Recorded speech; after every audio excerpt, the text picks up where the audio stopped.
কোথায় এসছে? একটা বিধান মঞ্চে আমাদের নিখিল ভারত বঙ্গ সাহিত্য সম্মেলন উপলক্ষে আমাদের একটি বইয়ের স্টল খোলা হয়েছে রায়গঞ্জের যারা কবি সাহিত্যিক রায়গঞ্জের কবি সাহিত্যিকদের তার লেখনীর কিছু পরিচয়ের মধ্যে রয়েছে। আগামীকাল এটা আরও বড় করে এই দেওয়ার ইচ্ছা আছে আমাদের, এবং আমরা চাইছি যে এখানকার যারা গোটা পশ্চিমবাংলা থেকে যারা এসছেন তারা বইগুলো দেখুন এবং বইগুলো কিনুন, এটাই হচ্ছে আমাদের কাম। আজকে দেখলাম বইগুলো 50% অফ লেখা আছে, তাহলে আজকের দিনের জন্যই শুধু না এরপরেও? হ্যাঁ, এরপরেও মানে আগামীকালও আমাদের এই সম্মেলন চলবে।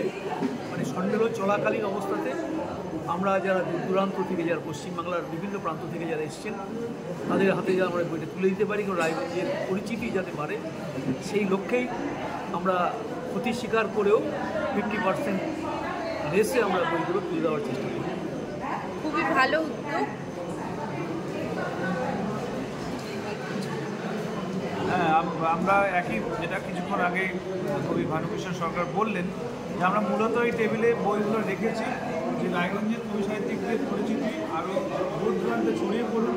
এটা একটা ঐতিহাসিক মুহূর্তও বটে আমাদের পুরো রায়গঞ্জের জন্য। রায়গঞ্জে 26তম নিখিল ভারত বঙ্গ সাহিত্য সম্মেলন বসেছে এবং আমরা রাজ্য থেকে প্রচুর লোক এসেছে, যেখানে রায়গঞ্জের লেখকদের লেখাও এখানে প্রকাশ হয়েছে দেখলাম টেবিলের মধ্যে।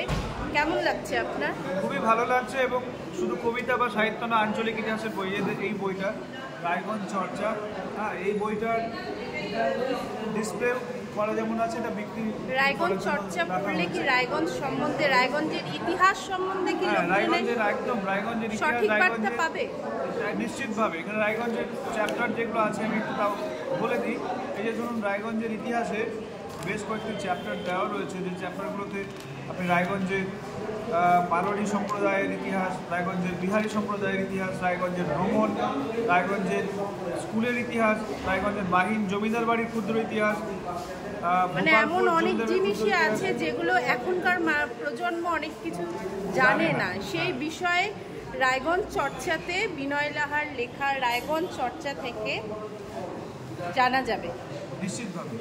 হ্যাঁ, আমার পাশে রয়েছেন বর্ষিয়ান কবি এবং সম্পাদক সৌরিন চৌধুরী, চয়নের সম্পাদক। এটা তো নিখিল